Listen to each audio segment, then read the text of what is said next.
Hello, and welcome to CRPS Contender, my complex regional pain syndrome education channel. Today's video is Disrupted Brain Relations, and we will be taking another step down our journal journey, reading the paper Abnormal Gray-White Matter Interactions in Emotional and Autonomic Regions.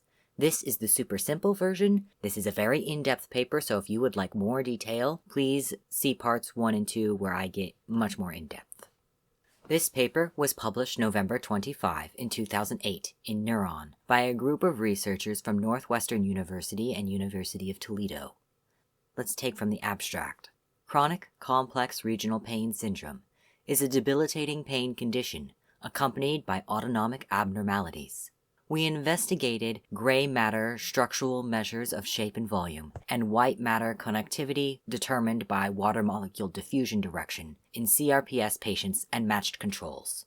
CRPS patients exhibited a disrupted relationship between white matter connectivity and whole brain gray matter volume, gray matter atrophy, and a decrease in connectivity, as well as reorganization of white matter connectivity in these regions, was characterized by branching pattern alterations, as well as increased and decreased connectivity in different regions.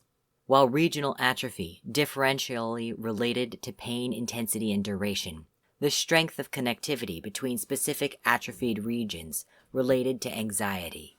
These abnormalities encompass emotional, autonomic, and pain perception regions, implying they likely play a critical role in the global clinical picture of CRPS. So why did these researchers do this study? Because efforts to identify specific peripheral mechanisms for this condition have been unsuccessful, researchers have shifted to central mechanisms. CRPS patients exhibit abnormal or shifted brain activity to motor tasks, imagined motor tasks, and tactile stimuli, and also show that the extent of observed functional reorganizations are linked to properties of CRPS pain. CRPS patients engage regions seen in acute pain and prefrontal cortical regions, exhibit blunted emotional decision-making abilities, and have lower perceptual learning aptitude. This study attempted to interrelate changes in gray matter to the reorganization of connectivity of white matter. Gray matter is where a lot of the actual processing takes place. White matter is the part of the brain wrapped in myelin sheathing, where a lot of the transference of information, the connections from processing regions, happens. CRPS patients' performances on emotional decision-making tasks is far worse than that of chronic back pain patients, and matches impairments seen in patients with ventromedial prefrontal cortex lesions. The authors hypothesize that CRPS is characterized by gray matter atrophy in the ventromedial prefrontal cortex. Cortical regions modulating autonomic outflow should also exhibit structural abnormalities. Using a specific brain imaging tool called DTI, one can study connectivity for brain gray matter regions showing abnormalities in density, or white matter water directional flow, and link the abnormalities in gray matter or in myelination to brain connectivity. Because the specifics of this kind of testing is in-depth, complicated, and difficult to explain, I'm going to skip over the way that they did that test. If you want to go to the more in-depth one, you can see it there. I'm just going to talk about the results here and really simplify it down. The findings that they had can be interpreted as evidence for a general disruption of the gray-white matter structural relationship in CRPS subjects compared to healthy subjects. CRPS subjects exhibited decreased gray matter density, which is atrophy, in the ventromedial prefrontal cortex, the anterior insula, and the nucleus accumbens, with pain duration and intensity as the only significant correlating factors. The ventromedial prefrontal cortex is the area of the brain that binds large-scale networks of emotional processing, decision-making, memory, self-perception, social cognition, the default mode network, which is a lot of internally directed thought, moral values, and other abstract concepts, and executive function. The anterior insula does a lot of things. It's not a very well understood area of the brain, but we know that it focuses on socio-emotional, cognitive, and sensory motor processing. The nucleus accumbens interfaces between motivation and action.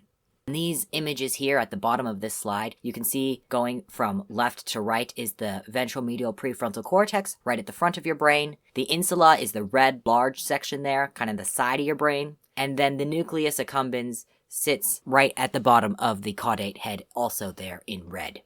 Now, I'm not really going to talk about fractal anisotropy because, again, a complex subject. This is part of the DTI imaging. With it, you can determine axon damage or myelin sheathing damage and reduced connectivity. And all of those were found in CRPS patients. There was a prominent decrease in the connections to the posterior cingulate area, which is down in green at the bottom of the slide. The posterior cingulate area is the upper part of the limbic lobe, deals with emotion and memory and internally directed attention and the default mode network. The default mode network is a connection of different nodes in the brain that deal with internally directed thought and attention. You can see it there in blue. There was also a significantly lower total and long-distance connections in the left hemisphere of the brain, as well as structures of that tract being disrupted even at short distances and the branching pattern being less space-filling. The branching pattern is the axons and the dendrites reaching out of the neurons, different connections. You want more connections, you want that space to be filled. So in CRPS, less space-filling is not a good thing. Connections running from the ventromedial prefrontal cortex to the insula were increased. Remember, the insula is the area that deals with sensory motor and socio-emotional issues. Connections from the ventromedial prefrontal cortex to the basal ganglia were decreased. The basal ganglia deals with motor control. Connections from the ventromedial prefrontal cortex to the thalamus were unchanged. The thalamus deals with a ton of sensory input. Connections from the right anterior insula to the ventromedial prefrontal cortex were increased. The ventromedial prefrontal cortex deals with a lot of decision making. Connections from the right nucleus accumbens to the anterior insula were decreased. The nucleus accumbens, again, deals with interfacing from motivation to action. Connections from the ventromedial prefrontal cortex to the nucleus accumbens were positively correlated with anxiety. There were significantly fewer connections to the areas of the brain that deal with goal, language, and visual switching, as well as transferring information between the occipital and temporal lobes, word retrieval, and the areas of the brain that connect the frontal lobe to different areas of the brain to transfer information. The main outcome of this study is observation of regional gray matter atrophy in the ventromedial prefrontal cortex, anterior insula, and nucleus accumbens, as well as a localized decrease in white matter water diffusion and changes in branching and connectivity on white matter tracts linked to site-specific gray and white matter abnormalities. The relationship between the white matter skeletal connectivity and gray matter volume appears completely disrupted in CRPS, implying reorganization of white matter tracts. Disruption at a whole brain level entails either diffuse disruption of gray to white matter relationships or multiple distinct abnormalities with compensatory remodeling. Let's talk specifically about the right anterior insula. Atrophy spanning the anterior insula, ventromedial prefrontal cortex, and nucleus accumbens seems robust and right hemisphere dominant. The peak atrophy was located in the anterior insula. The level of atrophy related to the duration and intensity of CRPS pain. Anterior insula's major role is in autonomic and visceral responses, such as accuracy of heartbeat detection and subjective visceral awareness. It also deals heavily with emotional representations. Atrophy of the right anterior insula suggests central anatomical abnormalities may explain fundamental symptoms of CRPS. Now let's talk specifically about the ventromedial prefrontal cortex. Atrophy in this area suggests a global impact or emotional load of CRPS, since patients perform poorly on emotional decision-making tasks. Emotional decision-making critically depends on the ability to evaluate options in terms of potential reward or punishment, requiring proper capturing and evaluation of sensory cues, including bodily autonomic responses.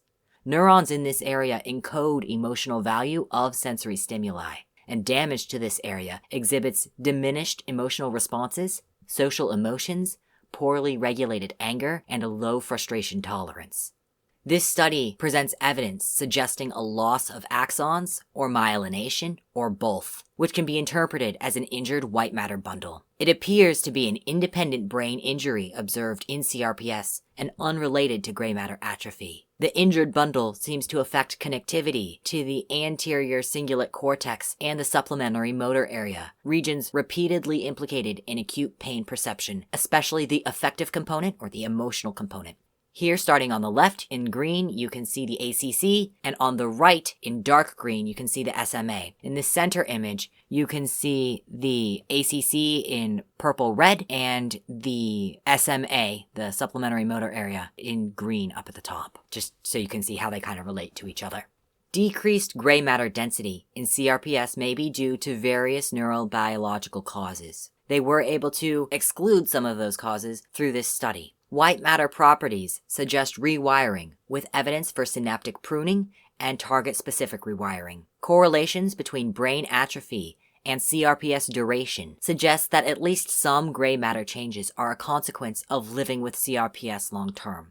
The testing method, DTI, invariably only identified the most robust abnormalities and quite likely missed some tracks, especially where the smaller cingulum and larger callosal pathways cross over each other.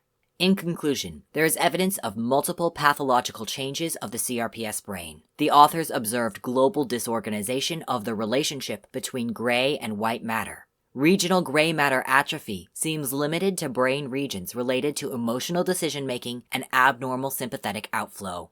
White matter water diffusion, long-distance connections, and branching patterns were all reduced in the CRPS brain. The abnormal anatomy of the CRPS brain may underlie many of the autonomic, cognitive, and pain abnormalities seen in this syndrome. Thank you very much for watching. If you would like to help my channel get more engaged with the algorithm, please like, comment, and subscribe. If you'd like to contribute to my living expenses, my Patreon is CRPS Contender and linked below. Thank you to my patron, Emily Malcontent. If you would like to see the paper or notes that I discussed for this video, you can see those linked in the description.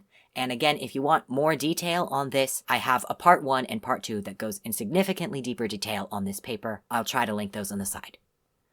Thank you very much for watching. I hope you learned something today, and I hope to see you next time.